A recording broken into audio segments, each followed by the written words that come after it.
Hello there. Recently someone got in touch with me who I hadn't heard from for a while. And there's something that had happened in the past to do with us, and it was a question that was asked. And that sent a whole load of things into motion, and it really made me realise a number of things. First of all, sometimes if you do reach out to someone that you haven't been in touch with for a while, that can be a powerful thing in its own right. And if you ask them something about your past experiences, this can actually have a great value for both people, for the one asking the question and the one receiving the question. And then if the one who receives the question chooses to engage, that can result in both people having the opportunity to speak about what happened from their perspective. Because this is something that I learned from the emergency services. If ever there's an incident and they go and ask the witnesses for their testimony, they know that the witnesses are going to come up with different things which may be very contradictory. And this is human nature, and they know this is part of life. But not that many people outside the emergency services seem to know this. I thought I'd just mention that to you.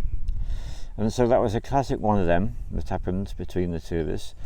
And I ended up waking up in the night, and at first it's like this, oh, I'm awake in the night, do I really want to be awake now? And it's like, well, you are, so this is it. And then it was like, okay, so what's the opportunity I've got here? And I realised I had the opportunity to consider what it was that had been brought up to do with the past between the two of us. And I ended up going downstairs and making a whole load of voice notes. I generally don't like making voice notes, I'd rather write things out, but there was so much I had to say, and it was as if someone had turned the tap on all the things that had been repressed that I wasn't even remotely aware of anymore. They suddenly came bursting to surface, and I was able to speak them out and send those voice notes. And then just that alone is a very powerful practice. I've explained about confession, but then there was the opportunity for that person. They could choose to either listen to those voice notes or not. I didn't know which was going to happen, and they chose to listen to the voice notes, and they chose to make a response with the possibility of another response later on. And I made it very clear in what I had to say. I was only expressing things from my perspective, and very keen to hear about the situation from their perspective. And that's great, because what you're doing is you're giving each other permission to share things that you weren't able to share at the time. And there may be very good reasons for it. Maybe you were emotionally overwhelmed at the time and didn't have the words. And anyone who suffers from anything like autism or any of the other neurodivergent categories, it's a very common thing. Some people don't know how to put what they're feeling into words at the time. So it's really helpful.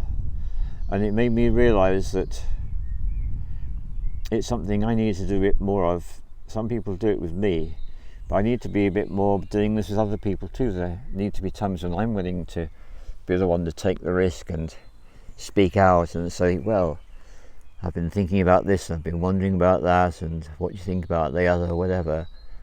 So there's a term for it. It's called clearing conversations. It's a conversation which leaves both parties ideally feeling cleared, and whatever stuff is stuck in the body has now been released. And the other thing I'm realising is so much about our energy levels is to do with how much stuck stuff is there in us. Stuck energy, stuck feelings, stuck opinions, stuck judgments. The more we can release all of these, the more energetic, vibrant and alive we feel. All the love to you.